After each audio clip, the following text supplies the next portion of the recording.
So, we're gonna start with Persona 3 and then work our way up. So, I got to play Persona 3 Reload. I obviously never played the original Persona 3, but which was great about playing Reload was that you got to see the story of Persona 3, but with the new, updated, and improved game mechanics and graphics, which is great. It helped me out a bunch.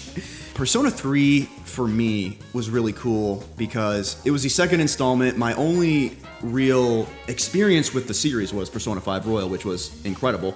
And so this was a whole brand new outlook. I knew it was going to be similar to Persona 5 in a lot of ways, but I didn't know how much would change. I didn't know how much more fleshed out Persona 5 was compared to previous games because I never had experience to those previous games. So now finally playing it, it was very cool to see how Atlus updated the game while still kind of maintaining what the game was in its original, what it was originally. Tartarus was updated, but the mechanics of Tartarus, the concept of Tartarus was exactly the same pretty much.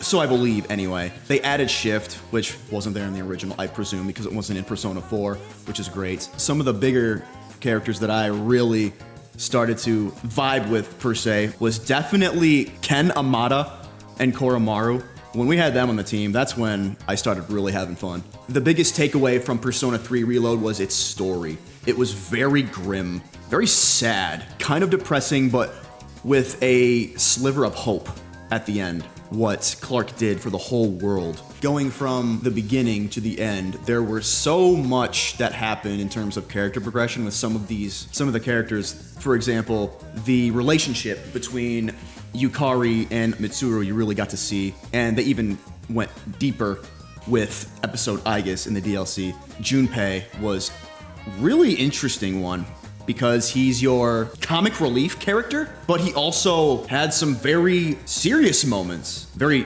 emotional, sad moments. And you don't really see that kind of range in a character.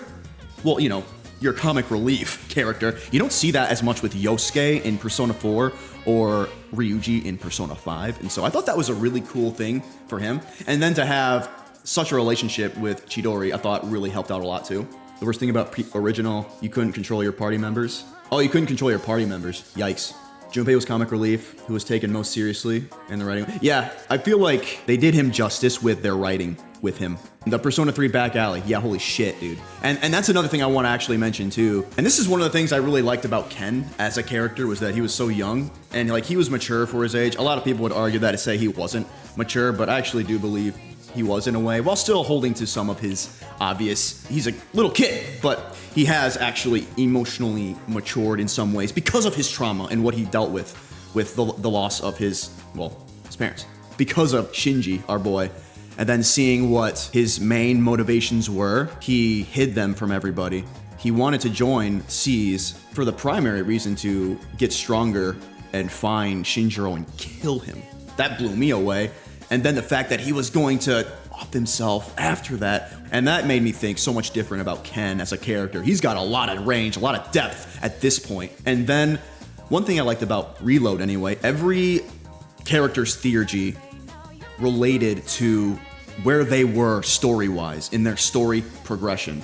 So for example, Ken Amada could only inflict damage to people with his first theurgy, but then he went through that whole ordeal with Shinji, him dying and him seeing that, and then kind of being distraught, not knowing what to do, and then learning to move on and to heal. He learned how to heal himself and being able to heal the team with his theurgy now.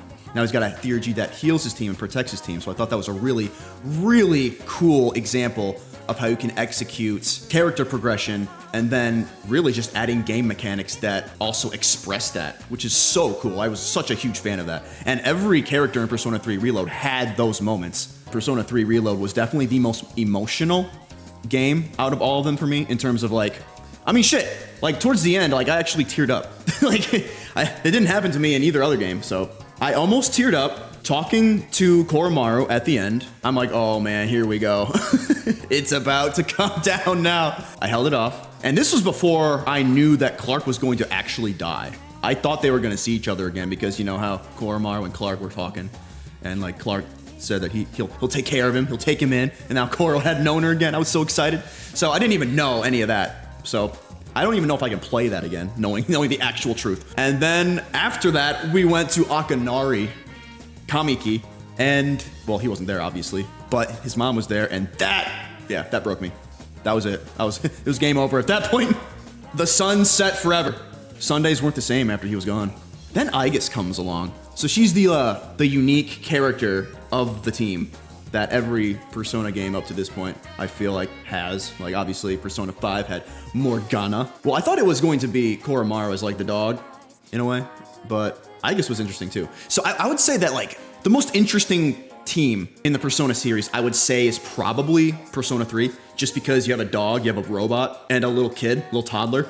And I think that's one of the reasons why that team is so memorable too. And I do have to say, Aigis as a character, oh man, she was funny in the beginning. Yeah, that's another weird one, random guy. That's a good point. You couldn't, like, none of the male characters had social links really. I thought that was kind of weird too, now that I think about it. Persona 3 ending. Man, was it emotional. It was also very mysterious. I didn't understand that he died, or he was dying, until like a little bit before episode Aigis, and then it was kind of like obviously confirmed that he was gone. That whole ending scene, and it didn't hit me at all watching this scene where Aigis is basically having Clark lay on her lap, and she's basically comforting him, ready for him to pass on, encouraging him to stay awake, they're almost here. He's exhausted. He's only staying alive in order to see his friends one last time before he can finally go, and then Aigis is just there, basically helping him pass. And then she starts tearing up. He wipes her eyes. They come up, and then that was it. Very emotional. The ending scene of Persona 3 is perfect. Absolute cinema. Yeah. It was perfect. It was just him finally letting go. I watched it a second time when I actually knew the context, and it's just, oh damn. Does it hit you differently knowing that like that's it for him, like he's dying? And he was just holding on that long just to see his friends. Yeah, and I guess that would lead me to episode Aigis. He's not coming back. Aigis kind of loses herself, and then there's the inception of Metis, which is essentially the shadow that Aigis casts. Basically took all of her emotion, which I really liked Aigis as a robot, I'm not gonna lie. I might have actually liked her better as a robot. Maybe that's another hot take. I just loved her dry sense of humor as a robot. With everything she would say, her dialogue was great. When they dressed her in the school uniform, and she just walks up to everybody and says, I look like this now. I don't know why, I just thought that was so funny. There'll be moments in the actual fight, in the heat of it, like she gets knocked down, and she gets up, and she's like, I have a second wind, as they say. It's like, I love that. I do love her development, becoming more human. It makes sense with the story, and it's cool, but she was so funny with her dry humor and everything. But yeah, episode Aigis. So that was an interesting dichotomy, and then figuring out who Metis was. The DLC itself was okay. I feel like the DLC was a little repetitive. It was basically dungeon crawling with like a little smidge of story, and then dungeon crawl for like an hour or two, another smidge of a story, dungeon crawl for an hour, a little smidge of a story. Got a little old. But the story tidbits that we did get were pretty cool. So I'm really happy I played it. It was cool. And it culminated to you following Shadow Clark, or, you know, the shadow that you created as a team. And you fight him, which was some of the edgiest shit I've ever seen, with the sprite of Clark and his red eyes just holding the trigger holding the gun to his head. Edgiest thing I've ever seen in a video game. So cool. That was awesome. And then that's when things kind of turned, I want to say turned sour for me. I understand Yukari, Mitsuru, they have this really tight bond at this point in the game, and they're looking out for each other. They basically do anything for each other at this point, and Yukari, being the beautiful lover's arcana that she is, she's emotional. She misses Clark to death, and she wants him back so bad, and she gets lost in that and wants to do anything to bring him back. But she's totally lost the plot at this point, in my opinion. And that's something that Akihiko and Ken Amada-kun, they see logically that Clark would not want us to save him. Clark would not want us to try to stop what he did to save the world. He would want us to honor him in what he did. And it just led to everybody fighting each other, which that's the last thing Clark wanted. That kind of bothered me a little bit. I know they come together at the end of it all, but it was just kind of like, did you really have to do that? Couldn't you just like have this like very like hard, brutal debate? Did you have to fight each other? I don't know. That's just me. But I like the story, but too much gameplay. That's basically my gripe with it, yeah. It was an insane amount of repetitive gameplay. It got to the point where I had to literally stop listening to audio as I was grinding for hard mode a little bit, because I would hear don't like 1,000 times at this point, and I got so annoyed with it. Playing same song over and over again. I just had to like shut everything off, which sucks because I don't think Don't is a bad song, but because I heard it like 1,000 times doing that grinding, I can't listen to it anymore. It like ruined it for me. Oh my dude, the stupid freaking tiger. You gotta use like Armageddon like 3 or 4 times to beat that stupid thing. Oh, that was the stupidest fight. That was the stupidest fight. Oh yeah. That came out of nowhere. Yukari's Concentrate, Mitsuru's Theurgy, that was rough. I think the biggest one for me though was when I was still underleveled fighting Akihiko and Ken. It was like the last limb. He had like 1 HP left and I used Brave Blade. I can't remember what it was. I think he blocked it or something. Like it was like an RNG thing against me and it was like, shit! And then he ended up using his Theurgy or something on me to end it and I almost killed him. It was like really like to the wire, crazy, and I lost. But it was a good fight. Straight up WWE shit. Persona 4. Man, playing Persona 4, I knew that it was going to be kind of brutal in some respects because of the aging of the gameplay. I knew that. I was totally okay with that. I was there for the story, 100%. There for the characters because people kept telling me, yo, you gotta play Persona 4. They got the best characters. I'm like, bet, let's go. And so I was ready. You start in the limousine and the first thing you see is Igor with his beady eyes, long ass nose looking at you. It's like, welcome to the Velvet Room. And it's like, oh, we're back. The camping trip was hell for all involved. Yeah, let's not talk about that. That was a little weird, but the game had a lot of weird parts in it, right? Persona 4 is one of those games where there were lots of things in the game that irked me in ways that I wish I would never experienced. The first rescues with Yukiko, Kanji, and then Rise. What a first impression, man. I'm like, what is this game? Like, what the hell's going on? And I'm just like shaking my head like, bro, what in the hell? What are we doing here? The beginning of the game there was a lot of good that I liked. I loved the Awakening. I loved Izanagi as a persona, starting persona. His artwork, his design is incredible. My favorite of all starting personas for sure. Love Izanagi. I stuck with him the entire game. But after that, it got real weird. The gameplay was what it was. It was aged. Like, it was very annoying in the beginning, not being able to shift or baton pass. And the menus, all of it's just completely like foreign to what obviously changed. The fact that you go from Persona 5 and Persona 3 Reload, triangle is how you summon your persona, but in Persona 4, triangle is the fast forward where you're running through everything really fast. Like, no, I don't want to do. It took a while for me to adjust to that. Yeah, you can't blame the game for the gameplay aging. No, of course not. It was a PlayStation 2 game. But all in all, like, the gameplay for me, like, it's fine. It was a PlayStation 2 era game. Like, of course, it's going to take a little bit of time to adjust, but I knew that I would adjust to it. And I did. I adjusted to it around the moment where I fought Mitsuo, which is a great fight, by the way. I really love that dungeon, and I really love that boss fight. Really cool. Really fun theme. It was just a fun time. After Kanji got on board was when things started getting really funny. Again, love Kanji. One of my favorite characters for a reason. Best boy. Yeah, Mitsuo was when the game first started getting rich plot-wise, because you finally have like a target, somebody that you know has something to do with everything going on. Like, he's saying he's killing these people, and even if you know he's not the one who actually did, it's like, I mean, he's obviously a red herring in the game, but you know it's something to grasp onto, because at this point in the game, you've grasped onto nothing. You have no idea what's going on. He's like the first little like tidbit of like, wait, he might have something to do with this, even though he obviously didn't. It was copycat killing. But yeah, that's when the story started getting really good. That's when I started really getting invested into the game. Around the time I was fighting Mitsuo, and afterwards, when we started really getting into the investigation. The investigation part was amazing. I loved it. I also love the Persona 4 friend group. It's my favorite. They were so great. Like, they were all really weird and quirky, and their personalities complemented each other so well. Maruka.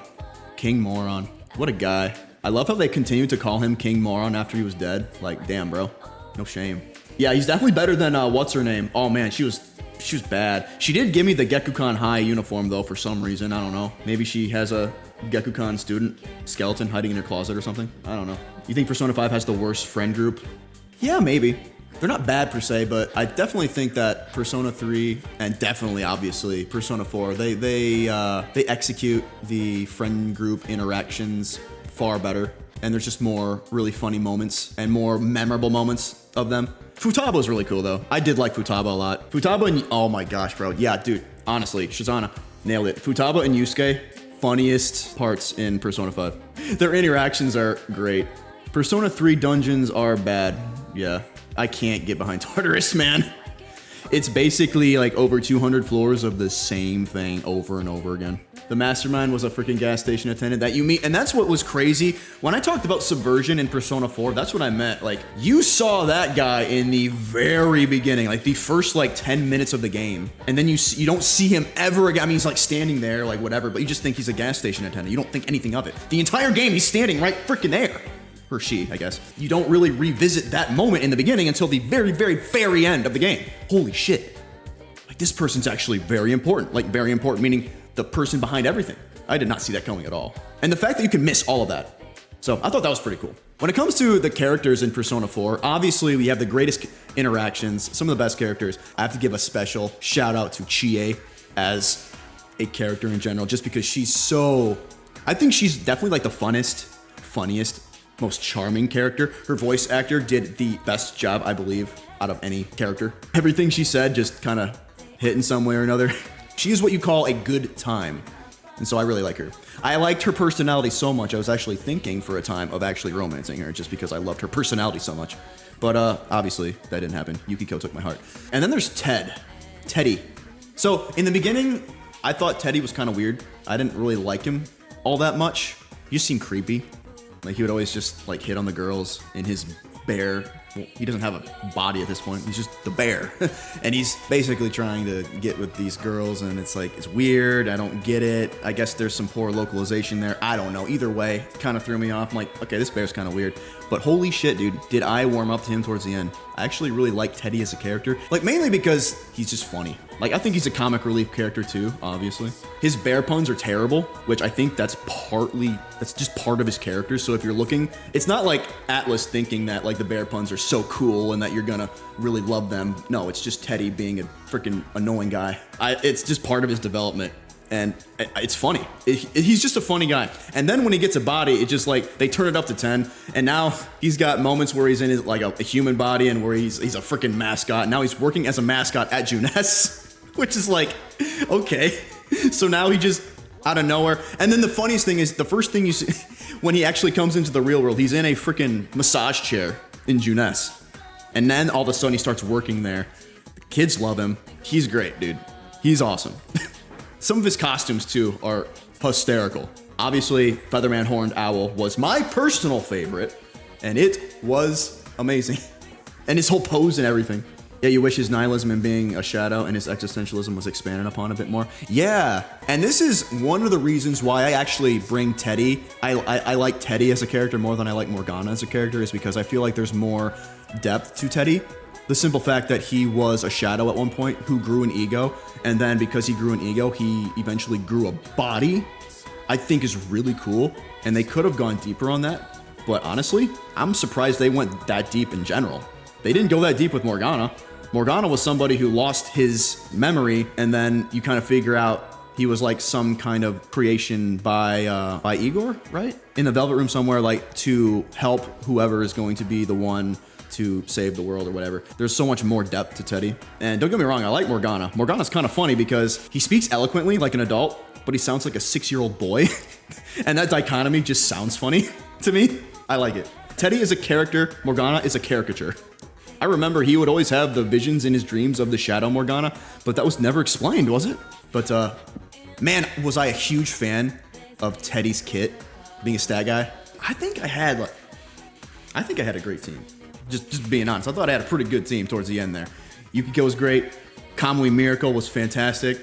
The fact that I rolled the dice on the final boss and got like the 1 out of the 6 that I really wanted was great. At first I thought Yosuke was Persona 4's comic relief guy, but it's without a shadow of a doubt Teddy. Like, he's definitely the comic relief. Like, you'll be like in the middle of a boss battle, and like the stakes will be high, the situation is dire, and then Teddy will just blurt out, Persona! It's like, what? We're trying to save Nanako here. Nanako's hurt really bad, and then he just blurts out, Persona! It's great. There's so many great story bits with Teddy. Like, I can't not like him. Chie is a feral dog for steak. Yeah, a woman after my own heart. Teddy and Yosuke have the sibling dynamic. Yeah, and then Peter and Teddy have the sensei gakusei dynamic. Dude, probably my favorite interaction was towards the end where Teddy was waiting for Nanako and he was like acting, just like he wanted to get his greeting down, and he started talking to Peter. He's like, I've been waiting forever. He's getting real close, and then you get the dialogue option to give him all you got. That was great. My pheromones came on too strong. I love Ted. That Ted voice is way perfect. For Persona 4 Remake. Hey man, I'd love to be Ted. Give him all you got. And then he's like, what does that mean? And he's like, show him, and you get really close. And then Dojima-san comes in, what are you two doing? That was my favorite. I love that so much. That whole thing is just great. You don't see that in any of the other games. Like, they don't pull any punches in Persona 4. That's why it's so good. Sometimes I feel like games are too afraid to pull their punches, like to go all out, you know? Persona 4 doesn't pull punches, man. Persona 4 has the best memes. Really? Here. Kanji. Huh? Something wrong, senpai? What do you have in your hand, Kanji? Oh, just some Jimmy Dean pork sausage. Put the Jimmy Dean back. Why? I'm not letting you eat Jimmy fucking Dean, Kanji. What's wrong with Jimmy Dean, man? It's Jimmy Dean. What do you mean what's wrong with it? How do you not know? Is this like common knowledge or something? I hope so. It's Jimmy Dean. Senpai, you can't just say it's Jimmy Dean and expect me to understand. There's too much sage to it. Too much sage? It's way over-seasoned. Way too sweet. It's expensive too. And for what? An assault on the senses? What are you even saying, senpai? I'm saying the truth. The myriad of truths. Sage like a wizard? Okay. Sage If like a not wizard? Jimmy Dean, then what would you choose for pork sausage? Bob Evans. Bob Evans? Bob Evans. Wizard sausage! Why would you choose Bob Evans? Why would you choose Jimmy Dean? Shut up, senpai. Shut up, Kanji. Are there wizards in this sausage? Shut up, Teddy! What? But I just wanted to know what a sage was! What? What? Okay, well, now I feel bad. I'm sorry, Teddy. Bob Evans is better. Why are you so adamant about this? Guys! Big news, guys! Massive news! Shut up, Teddy! Anyway, have y'all heard the Shut news up. or not? What happened? Get this. Yosuke and Chie are... Are you waiting for, like, a drum roll or something? dating! They're dating! Oh my gosh, guys! Can you believe it?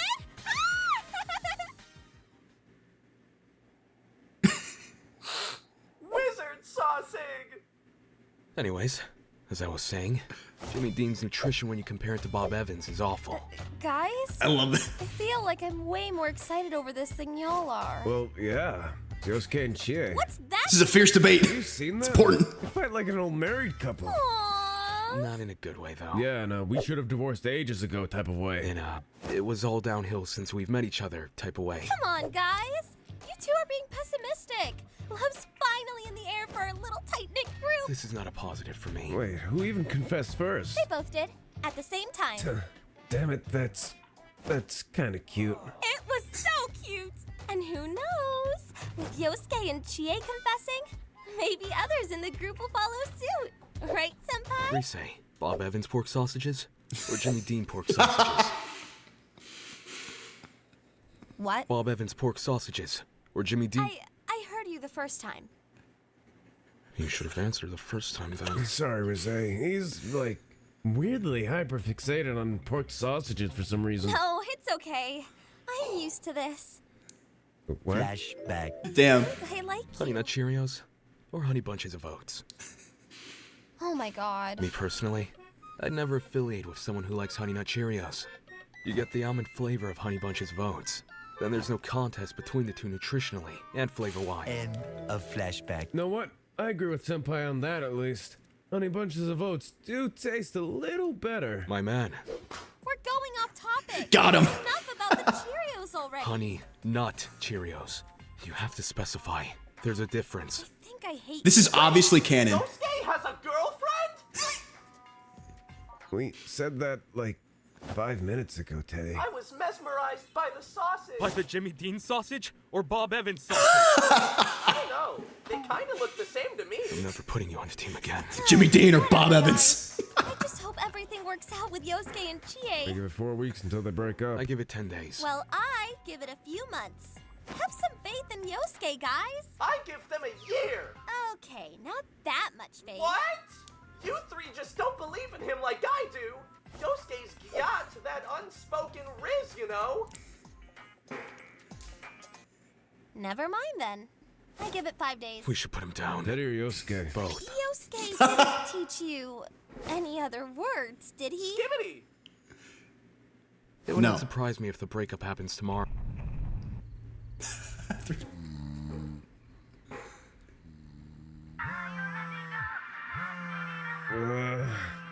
What'd that say? Hell's calling? Oh, investigation team. Oh my fucking god.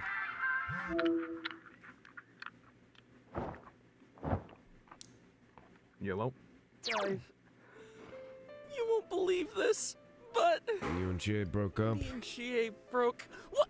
Hey, Kanji. What? Why the fuck was that your first thought, dude? This should not surprise me.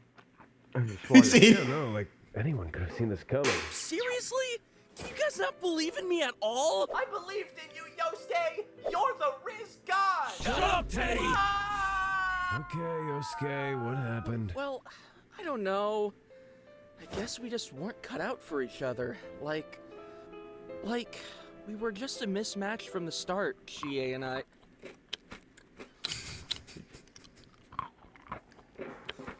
Continue. I knew going into it the kind of person Chie was, and I knew how much we'd argue, but some part of me thought that we could be more than— Stop eating your fucking Honey Nut Cheerios, dude. Honey bunches of oats, actually. Partner, I'm spilling my heart. That's out to straight you. up You're you. eating cereal at 3 a.m.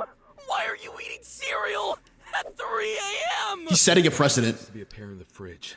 And now my tummy hurt. Something that used to be a pair? I'm eating honey bunches of oats to wash it down. Whatever. Look, guys. He loves eating nasty hang out shit tomorrow. in the fridge. Mind off this breakup stuff. Yeah, sure, man. Sucks what happened, but we can keep you company at least. Yeah. Thanks, guys. Last thing you need right now is to sulk at home, you know? Right. And things were nice with Chie, but the sooner I move on, the better. Can you fucking stop?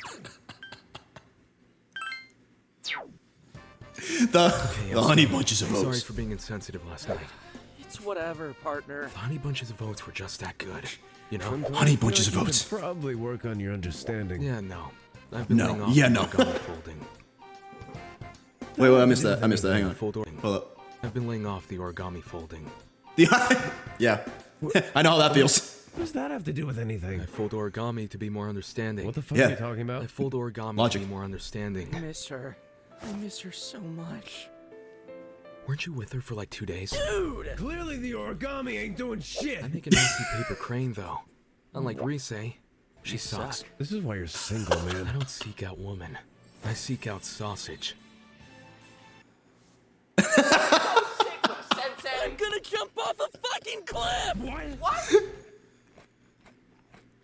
Fucking Kanji, bro. Dude, where'd you even get that? What do you mean? I had this the whole time. No, you didn't.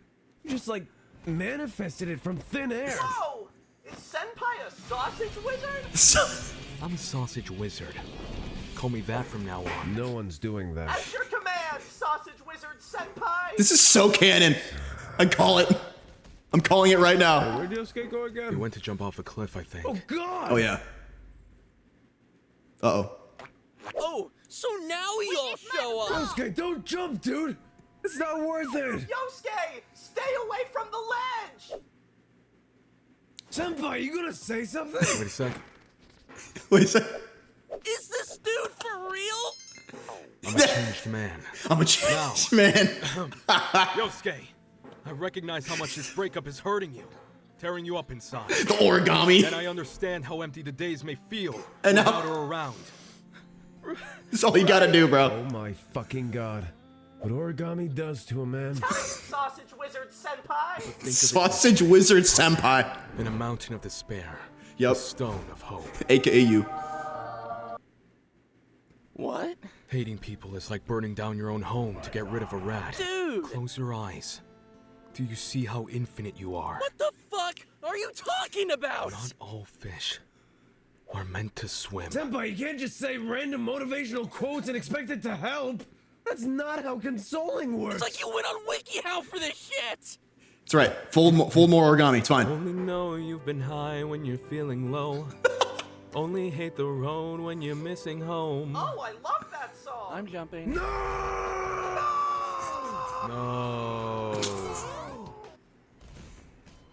Oh.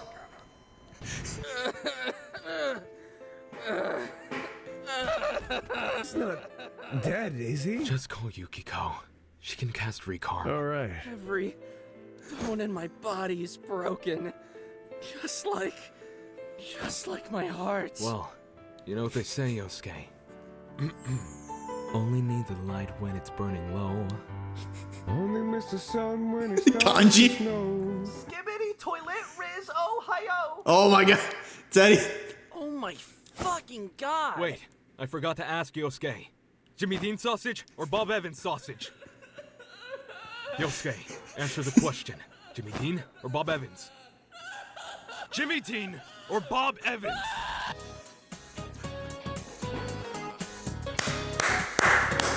That was definitely canon. What origami does to a man. The Adachi ending. Let's do that. Your relationship thus far with Adachi. There's more than enough possibility. You can't say for sure that he isn't. Are you sure you don't want to tell your friends? So you just don't? You don't tell them? You protect Adachi? You cannot think of anyone else but Adachi who could have been the culprit. But you don't want to hand him over as the culprit. It looks like our only option is to stay patient and continue our investigation. But regardless, the fact remains that Namatame has committed his crimes, and he has already been arrested. Yeah. So, no matter what we do, the case might be over now? Though the truth will be forever lost in darkness. Well, for us, it's more like... it's lost in the fog. Oh man. You don't know that. Come on. Shortly after, you found a letter that Teddy left behind. I'm going back to my own world. Okay, you want us to go back, right? It's not easy to live there now, but it's my reality. I'm really, really thankful for everything all of you did for me. So you're going back. Goodbye. It's really hard for you to live there. Everyone avoided talking about the case and waited for the severe winter to end. And so time passed. Whoa! So we just kind of gave up? That's the thing, that's it? Tuesday, 20th. Tomorrow is the day you go home. That was it. Was it really the right thing to not tell your friends about Adachi? I'm gonna say no. This is probably the last day you can see Adachi. Go see him. Is he just the same? Doing the same old, Like, that's it? That's a wrap? He's still a police officer, doing his thing? Did anybody die? Sorry, were you waiting long? Man, things have been so busy. I've been putting in a crazy amount of overtime. Well, anyway, what's with the sudden visit? Can I help you with something? Can we say goodbye? Did you do it? Do what? Did you do it? Me? Kill Mayumi Yamano and Saki Konishi? What's this about? Are you serious? Ooh. Oh, come on. Even if you're kidding, this is a pretty bad joke. Did you forget? You're the ones who brought Namatame in.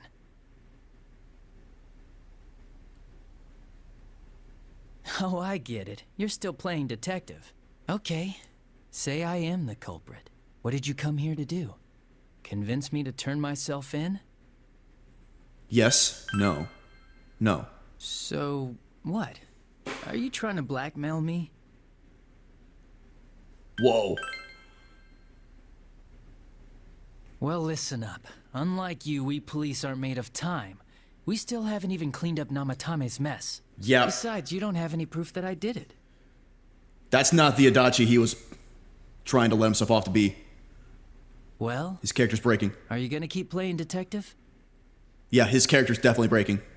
I'm on your side. You're on my side? Are you trying to be the hero or something? No, wait. You're saying you're on the killer's side. In front of a police officer. Do you understand what that means? Yes. I see.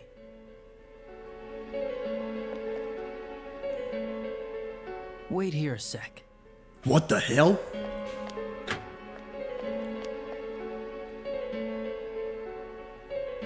Do you remember this? It's the threatening letter that got sent to your house. Okay, he still has it. He remembers it, obviously. I accidentally forgot to forward it over to forensics. I'm sure it was just a Right. prank, but maybe it was connected to the murders. Who knows? This might be the piece of evidence that could turn this whole case upside down. The real killer wouldn't want the police to have this. But you're with me, right? So if I'm the real killer, and you're with me, then that makes you my partner in crime. Isn't that right? Accomplice. It's a lighter. It's gonna burn Send it. this to forensics. They might pull some evidence off it. Maybe a clue to capturing the real killer. You, your friends, and Dojima-san have all been busting your asses for a whole year to solve this case. It's a damn shame that no one's caught the real killer yet. Well? Adachi's staring at you. If you burn the letter, you will destroy the one piece of proof that exists. It would be a betrayal of everything that happened over the last year. Will you burn the letter? Do nothing set... Oh no, the darkness got to you. Oh, the darkness got to him. A burning smell permeates the room. You actually did it! Do you understand what you just did?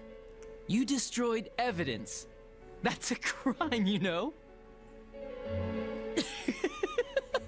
Oh, damn. Adachi's losing it.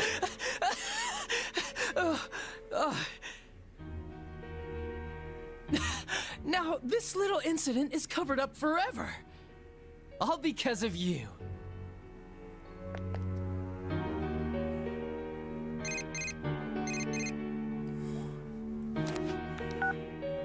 And it's the police's duty to keep tabs on those who've committed crimes.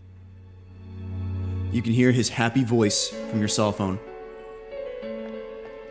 If you get calls from this number, you better pick up. There's no use changing your number. Don't underestimate the Japanese police. It's easy to track you down. You obtained Adachi's number. Adachi is laughing. Your decision was monstrous. There can be no turning back now. You feel a strong bond between you and Adachi. Whoa! So it's like an alternate path. It's still the Jester, or is it gonna change? Okay, it is gonna change. But it is a Jester. It just doesn't change. You want to find Yeah. the truth without being swayed by the voices of society. But the truth is a sinister thing. It seems like something absolute, yet it exists in everyone's hearts. For you, this was the truth. Well, I'm going back, so be careful on your way home. The fog is getting thicker and thicker after all. Goodbye, partner. Oh man. That is sinister. There's no turning back now. So what? The fog outside is thick. How long does this go on? You have to go home early. Is that it? It's almost time for your train. You ready to go? Too bad Nanako couldn't leave the hospital in time to say goodbye. She's still in the A little hospital more too. time, and maybe she could have come outside. Oh Feel free damn. to come visit any time, okay? And say hi to your parents for me. There's no doubt he's the one who put Nanako through all this. But the more I interrogate him, the more I start to question myself. Shit, man. His Did intuition's not Namatame wrong. really murder 2 people? I think so. I don't think so. Oh, man. I see. Well, here's hoping it all comes out in our investigation. In any case, there haven't been any more bizarre incidents lately. Here's hoping Inaba goes back to its usual quiet self and stays that way. Well, we should get going. Your friends are probably waiting at the station. Come on.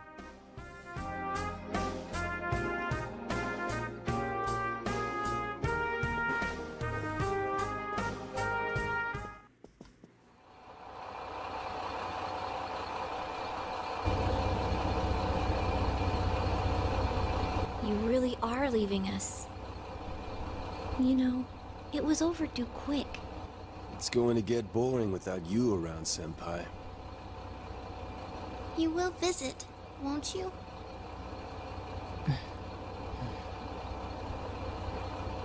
We'll come immediately if anything happens on your end.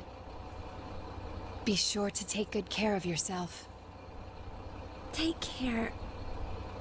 Keep in touch, okay? I'll reserve a room for you at the Amagi Inn the next time you come. Well, I'll see ya. You really helped us out with lots of stuff.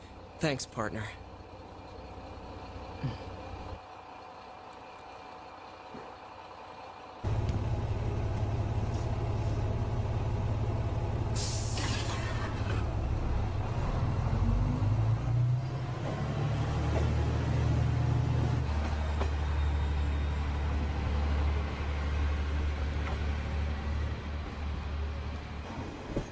Huh. Interesting the change. They're not running after him this time. It's obviously foggy.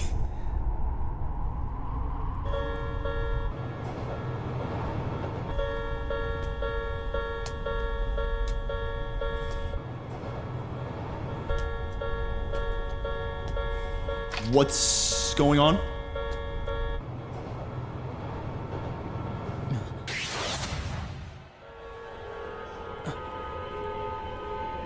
Adachi.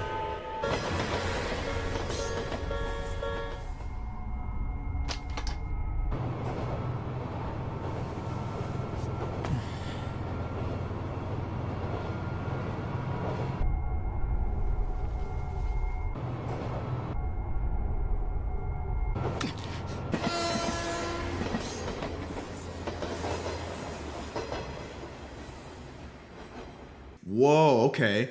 That's very ominous. What was he going to do? And so theoretically then, the fog wouldn't have gone away and it would have become more like a TV world. Shadows would have inevitably entered the real world and everybody would be either turned into shadows or killed, right? Yeah, I want to get into the end game a little bit. Marie as an addition to Golden, right? She was the only addition, right? That dungeon was interesting. Marie as a character I thought was really cool. That boss battle was decent, a little easy, but it was cool to see how her relationship is with everybody. I can really tell why people like her as a romance option and the fact that she's just a free romance option. Having that option and then going through all of that really solidifies the relationship you have with her. Marie as a whole and Adachi's social link. Oh, so his social link was an addition. Damn. I have to say about Izanami, I think that might be my favorite boss design.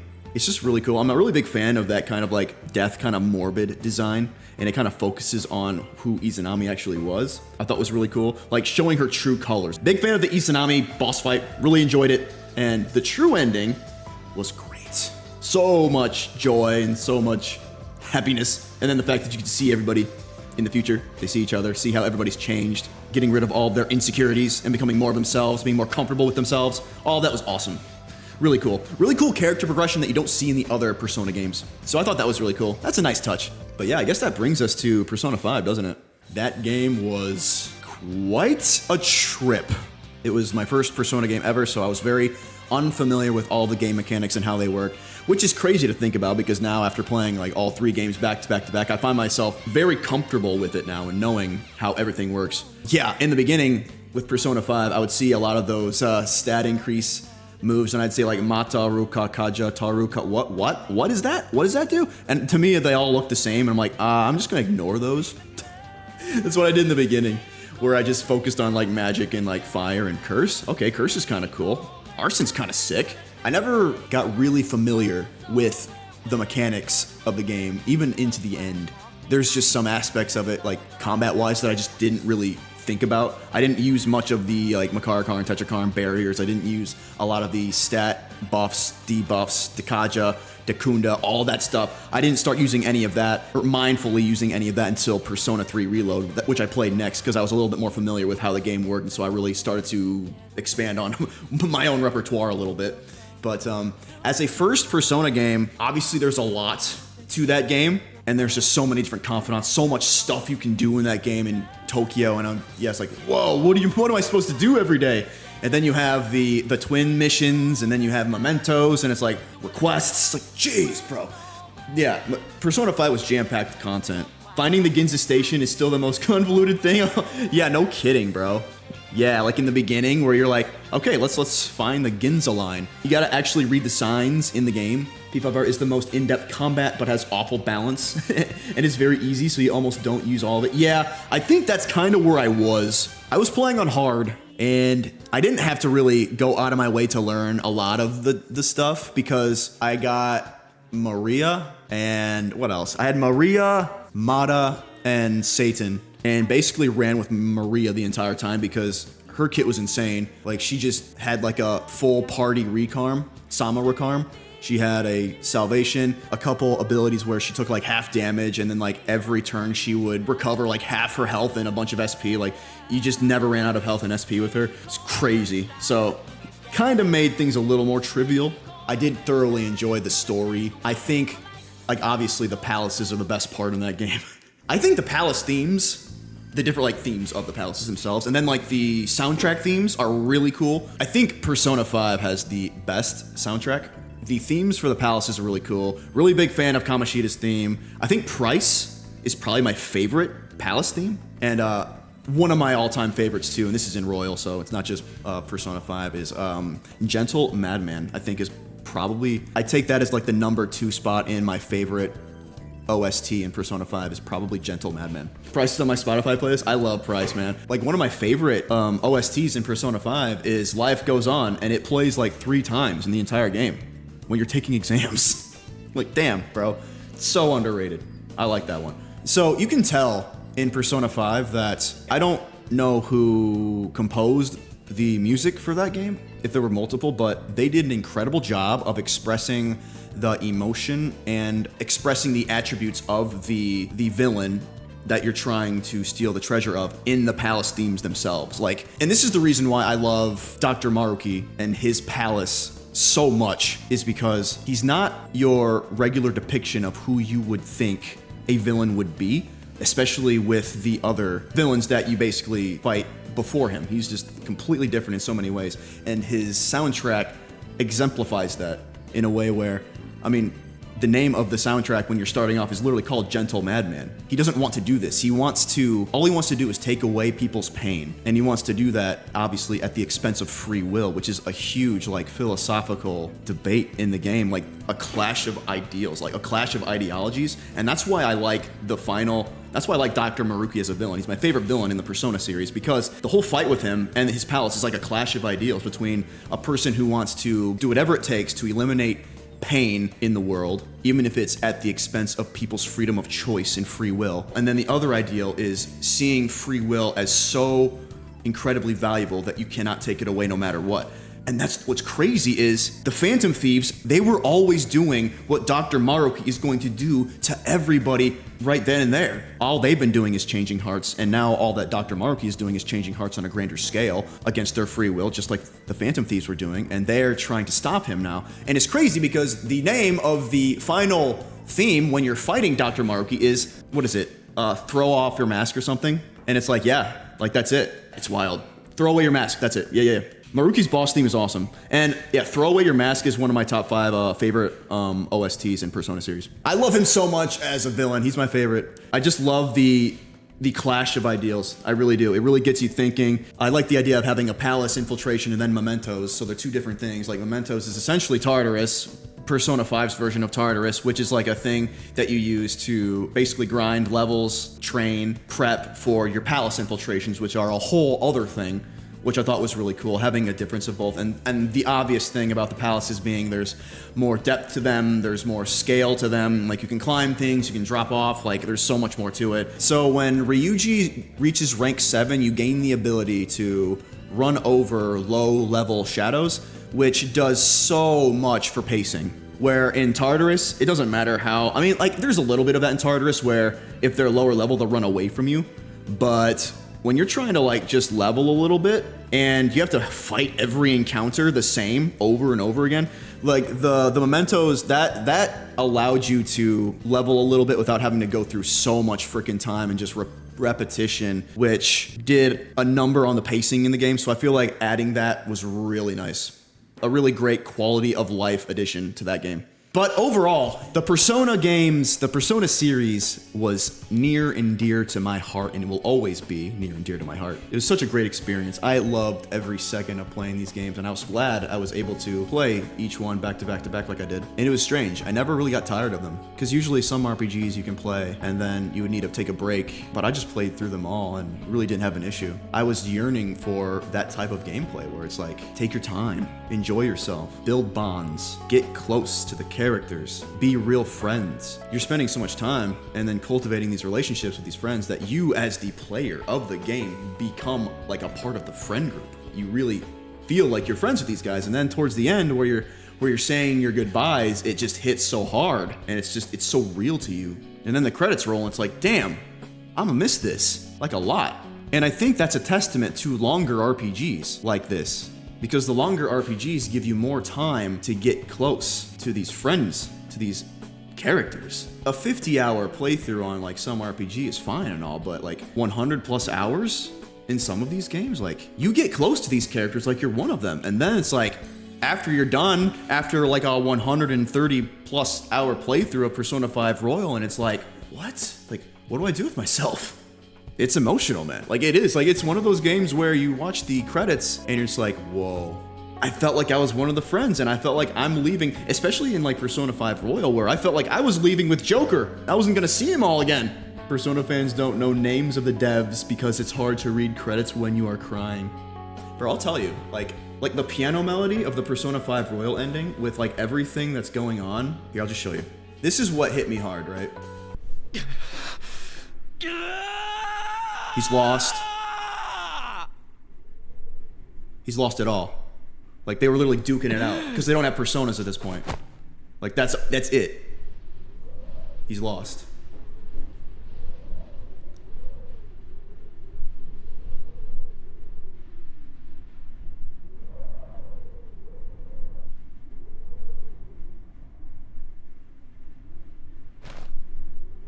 I'm done. I get it now. All thanks I love to this you. scene so much, dude.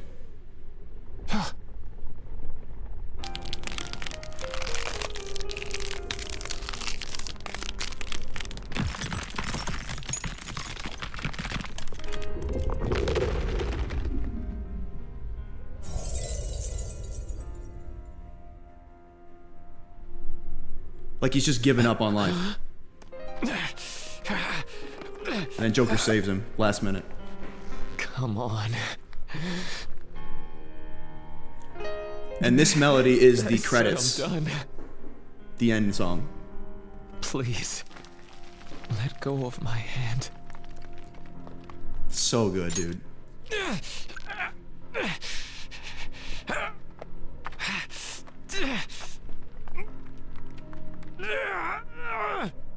Your eyes are as bright and honest as ever. You keep your head up no matter what. I must have always been afraid.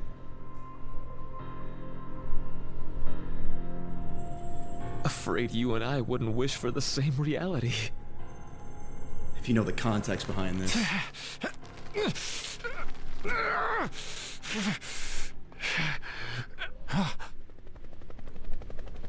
And then the lights. There's the piano melody, and then you go to the, I wonder if they'll show.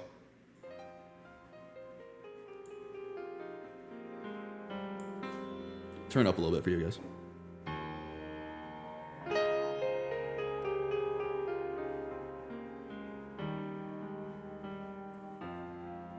Yeah, this ending had me tearing up with the piano. It's like, oh.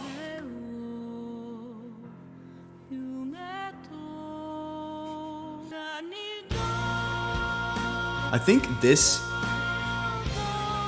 ending hit me the hardest because it was just so long. It was 130 hours. That and this song just slaps so hard.